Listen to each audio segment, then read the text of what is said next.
Hey, we've got chapters 43 and 44 in Escape from Mr. Lemoncello's library. Up bright and early the next morning, Kyle made his way across the rotunda reading room. It was 8:15. The Dewey Decimal doors would open in 1 hour and 45 minutes.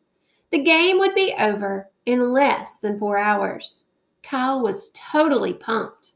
Sierra Russell, on the other hand, was sitting in a comfy chair reading a book. "Hey," said Kyle. "Hi," said Sierra, stifling a small yawn. "Did you stay up all night reading?" "No. I went upstairs around 2, but there was a new stack of books on the librarian's desk when I came down." "Oh, really? What did you find?" 5 copies of this." She showed Kyle her book. It was the 11th Hour, a Curious Mystery. It's a rhyming picture book about Horace the Elephant's 11th birthday party and the search to find out who ran off with all the food. There are hidden messages and cryptic codes all over the pages. "Why is it called the 11th Hour?" "The birthday feast was supposed to take place at 11 a.m., but since someone stole all the food..." Kyle laughed. 11 a.m. What? The 11th hour, the last possible moment. Kyle nudged his head up at the Wonder Dome. "How much do you want to bet that at 11 o'clock on the dot, the clue we need most of all will pop up in the 300 section?" Sierra smiled. "So this new book is a clue about our clue?" "That's my guess. Did you eat breakfast?" "Not yet." "Well, what are you waiting for?" said Miguel as he strode into the room. "Today's the big day. We're going to need our energy for the final sprint." "He's right," said Akemi, climbing down the spiral staircase. "The doors open in less than 2 hours. Then we only have 2 more hours to figure everything out." "But," said Kyle to his other teammates, "Sierra just figured out when we'll get the big 300s clue." He gestured towards the picture book.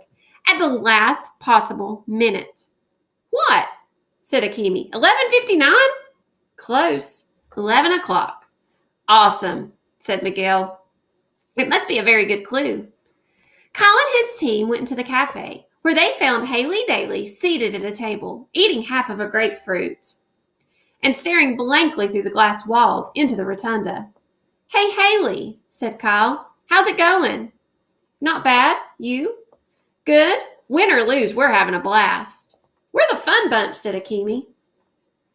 "You guys really get along, huh?" "Oh, yes," said Sierra. "I haven't had this much fun since I was 6. "Seriously?" "What's the matter, Haley?" said Akemi. "Life not so good on Team Charles?" "It's okay, I guess. I mean, we've pulled together some good clues and all." "Well," said Miguel, "if you ever want to switch sides, we're always looking for new members." "Can I do that? Just switch sides? Even though I know everything about what Team Charles did all day yesterday." "I think so," said Kyle. "I mean, there was nothing in the rules about teams." "Huh?" said Haley. "And Andrew's teamed up with you guys too?" No," said Kyle. Haley nodded towards the wall of windows behind Kyle. "Then why did he just swipe his library card and go into your meeting room?" Zipping across the slick marble floor, Kyle and his team, trailed by Haley, practically slid into Community Meeting Room B, where Andrew Peckelman stood with a notepad, jotting down everything that was written on the whiteboard walls. "Hey!" shouted Akemi. "That is cheating!" Andrew spun around. His eyes were the size of tennis balls behind his goggle glasses. He sputtered. "You guys left the door open." "No, we did not," said Kyle extremely calmly, especially considering how much he wanted to throttle Peckelman. "It locks automatically. I checked. And I double-checked the door before we went to bed," said Miguel. Kyle was surprised to hear it. "You did?" "You bet, bro. It's what teammates do." They knocked knuckles. "Well, you don't have anything but a stupid list of stupid books and stupid authors and a Bible verse." "A verse which," boomed Mr. Lemoncello, whose face had just appeared on the video screen wall, "that you would do well to memorize, Mr. Peckelman. Thou shalt not steel. Mr. Lemoncello was dressed in a curled white wig and a long black robe. He looked just like a judge in England. He slammed down a rubber gavel on his desk. It made a noise, like a whoopee cushion. Will everyone kindly join me in the rotunda reading room? At once! Everybody shuffled out of the meeting room and into the rotunda. They were shocked to see that Mr. Lemoncello was seated himself behind the librarian's desk at the center of the circular room. This was no hologram. This was the real deal. Charles, all smiles, made a grand entrance, slowly descending one of the spiral staircases. Good morning, everybody, he called out cheerfully. What's all the excitement? Did I miss something? Just your man Andrew trying to cheat, said Miguel. What? Oh, good morning, Mr. Lemoncello. I didn't expect to find you here, sir. Inside the library. Isn't today your birthday? Yes, Charles. And there's no place I'd rather be on my big day than inside a library, surrounded by books. Unless, of course, I could be on a bridge to Terabithia. Well, sir, I must say you're certainly looking fit and trim. Have you been working out? No. Charles, today I will be working in. I beg your pardon? Today I'll be working here, inside the library, supervising the final hours of this competition. Oh, I don't think it'll take hours, sir, said Charles. Not to brag, but I suspect some of us will be going home very soon. You are correct.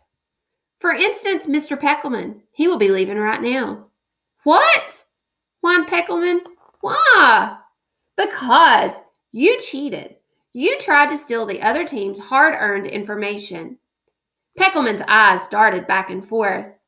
It wasn't my fault. It was Charles's idea. He whipped up his arm and waggled his finger. Charles told me to do it. He made me do it. Mr. Peckelman, please approach the bench, which in this instance is actually a desk. Let me see the library card you used to gain access to Community Meeting Room B. Somewhat reluctantly, Andrew handed it over. Is your name Sierra Russell? No, sir, Andrew said to his shoes. He stole my card, said Sierra. She opened her latest book and pulled out the library card bookmark. Whose card do you have, Sierra? Asked Charles. Andrew Peckelman's. Aha, said Charles. He pulled the old switcheroo, eh? Because you told me to, said Peckelman. Really? Charles said, sniggering. How dare you make such a scandalous accusation? Do you have any proof? I don't need any stupid proof. You bullied me into stealing Sierra's card. Mr. Lemoncello banged his gavel again, and thus ends the story of Andrew and the terrible, horrible, no good, very bad day. Mrs. Bunny? A hologram of the old lady Bunny from Goodnight Moon hopped on top of the librarian's desk. Good night, Andrew, said the bunny. Your time with us is through. Clarence and Clement, the security guards, appeared and escorted Peckelman out of the building. Sir, said Sierra, would you like Andrew's library card for the discard pile? No, thank you. That card is now property of Team Kyle. Haley Daly raised her hand. Yes, Haley? Kyle saw her shoot a withering glance at Charles. How may I help you, dear? Asked Mr. Lemoncello. Well, sir, if it's okay with you, I'd like to switch sides. I want to join Kyle Keeley's team.